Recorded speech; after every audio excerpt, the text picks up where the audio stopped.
Principles of personal management. This is habit 3. Put first things first. Things which matter most must never be at the mercy of things which matter least. Goethe. Will you take just a moment and write down a short answer to the following 2 questions? Your answers will be important to you as you begin work on habit 3. Check. There we go. The sun is bright. We got a little ice on the water. Oh, sorry about that. Okay, question 1. What one thing could you do that you aren't doing now, that if you did it on a regular basis would make a tremendous positive difference in your personal life? And question 2, what one thing in your business or professional life would bring similar results? We'll come back to these answers later, but first, let's put habit 3 in perspective. Habit 3 is the personal fruit, the practical fulfillment of habits 1 and 2. Habit 1 says you're the creator, you are in charge. It's based on the 4 unique human endowments of imagination, conscience, independent will, and particularly self-awareness. It empowers you to say, that's an unhealthy program I've been given from my childhood, from my social mirror. I don't like that ineffective script. I can change. Habit 2 is the first, or mental, creation. It's based on imagination, the ability to envision, to see the potential, to create with our minds what we cannot at present see with our eyes. And conscience, the ability to detect our own uniqueness and the personal, moral, and ethical guidelines within which we can most happily fulfill it. It's the deep contact with our basic paradigms and values and the vision of what we can become. Habit 3, then, is the second creation, the physical creation. It's the fulfillment, the actualization, the natural emergence of habits 1 and 2. It's the exercise of independent will toward becoming principle-centered. It is the day in, day out, moment by moment doing it. Habits 1 and 2 are absolutely essential and prerequisite to habit 3. You can't become principle-centered without first being aware of and developing your own proactive nature. You can't become principle-centered without first being aware of your paradigms and understanding how to shift them and align them with your principles. You can't become principle-centered without a vision of, a focus on, the unique contribution that is yours to make. But with that foundation, you can become principle-centered day in and day out, moment by moment, by living habit 3, by practicing effective self-management. Management, remember, is clearly different from leadership. Leadership is primarily a high-powered, right brain activity. It's more of an art. It's based on a philosophy. You have to ask the ultimate questions of life when you're dealing with personal leadership issues. But once you have dealt with those issues, once you have resolved them, you then have to manage yourself effectively to create a life congruent with your answers. The ability to manage well doesn't make much difference if you're not even in the right jungle. But if you are in the right jungle, it makes all the difference. In fact, the ability to manage well determines the quality and even the existence of the second creation. Management is the breaking down, the analysis, the sequencing, the specific application, the time-bound left brain aspect of effective self-government.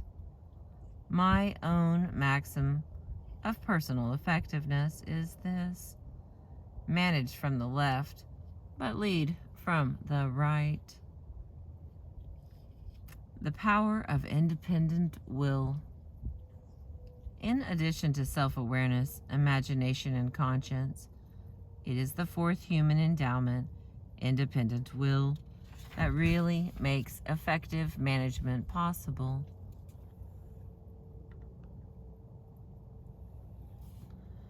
It is the ability to make decisions and choices and to act in accordance with them. It is the ability to act rather than to be acted upon, to proactively carry out the program we have developed through the other three endowments. The human will is an amazing thing. Time after time, it has triumphed against unbelievable odds. The Helen Kellers of the world give dramatic evidence to the value, the power of the independent will. But as we examine these endowments in the context of effective self-management, we realize it's usually not the dramatic, the visible, the once in a lifetime, up by the bootstraps effort that brings enduring success. Empowerment comes from learning how to use this great endowment and the decisions that we make every day. The degree to which we have developed our independent will in our everyday lives is measured by our personal integrity. Integrity is fundamentally the value we place on ourselves. It's our ability to make and keep commitments to ourselves, to walk our talk. It's honor with self, a fundamental part of the character ethic, the essence of proactive growth. Effective management is putting first things first, while leadership decides what first things are. It is management that puts them first, day by day, moment by moment. Management is discipline, carrying it out. Discipline derives from disciple to a philosophy, disciple to a set of principles, disciple to a set of values, disciple to an overriding purpose, to a superordinate goal, or a person who represents that goal. In other words, if you are an effective manager of yourself, your discipline comes from within. It is a function of your independent will. You are a disciple, a follower of your own deep values and their source.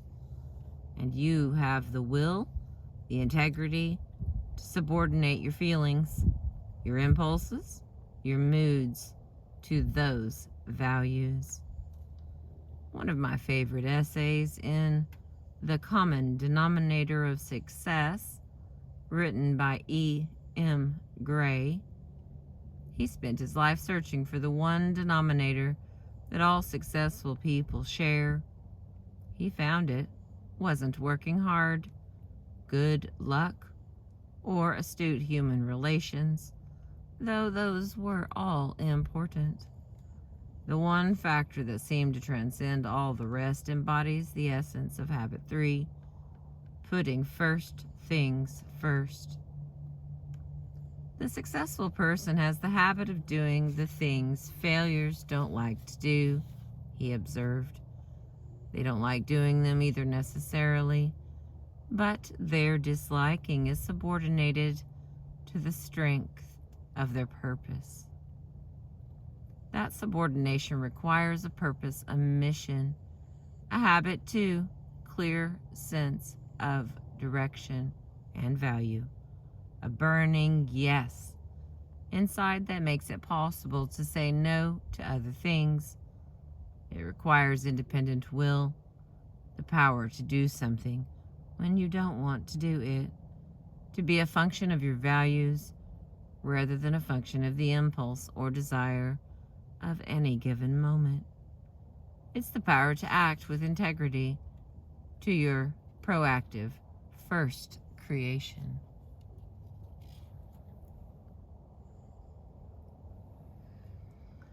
And the next, 4 generations of time management. In Habit 3, we are dealing with many of the questions addressed in the field of life and time management. As a long-time student of this fascinating field, I am personally persuaded that the essence of the best thinking in the area of time management can be captured in a single phrase: organize and execute around priorities. That phrase represents the evolution of 3 generations of time management theory, and how to best do it and how to best do it is the focus of a wide variety of approaches and materials. Personal management has evolved in a pattern similar to many other areas of human endeavor. Major developmental thrusts, or waves, as Alvin Toffler calls them, follow each other in succession, each adding a vital new dimension. For example, in social development, the agricultural revolution was followed by the revolution. Each succeeding wave created a surge of social and personal progress. Likewise, in the area of time management, each generation builds on the one before it. Each one moves us towards greater control of our lives. The first wave or generation could be characterized by notes and checklists, an effort to give some semblance of recognition and inclusiveness to the many demands placed on our time and energy. The second generation could be characterized by calendars and appointment books.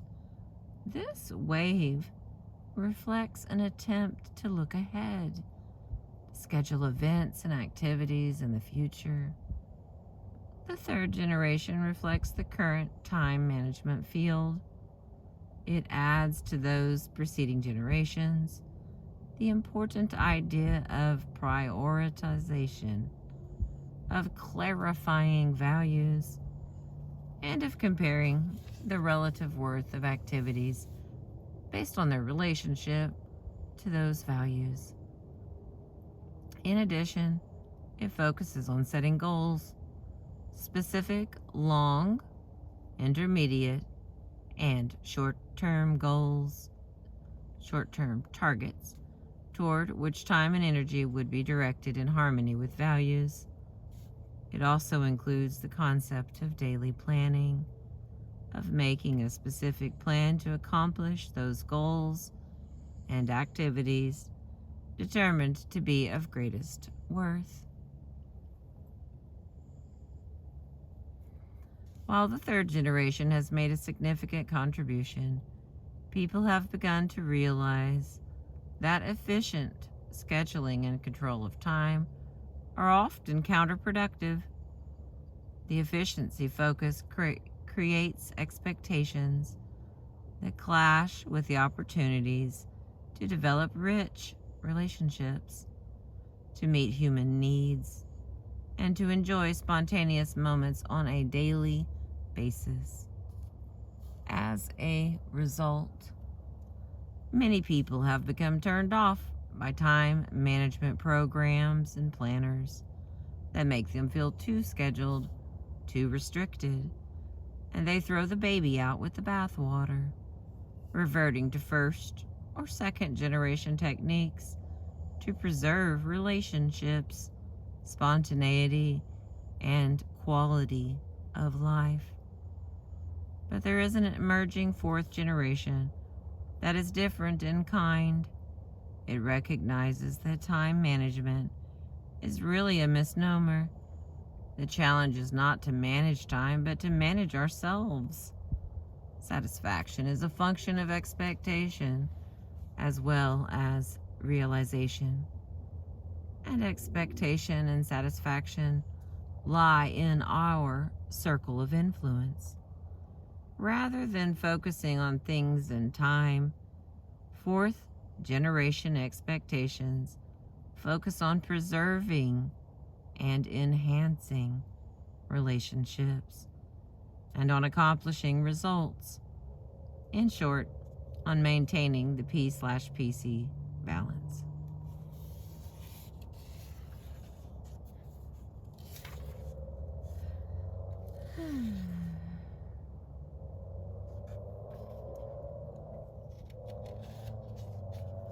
Okay, I think we're going to stop there. Our next is quadrant 2. And we've got some 3 or 4 pictures. It's going to explain for us how to put first things first. We've been reading from the book, The 7 Habits of Highly Effective People. We as in I've been reading. My dogs are snoring in the back, so I don't know if you can hear them. Thank you for being with me and letting me read to you. I appreciate you.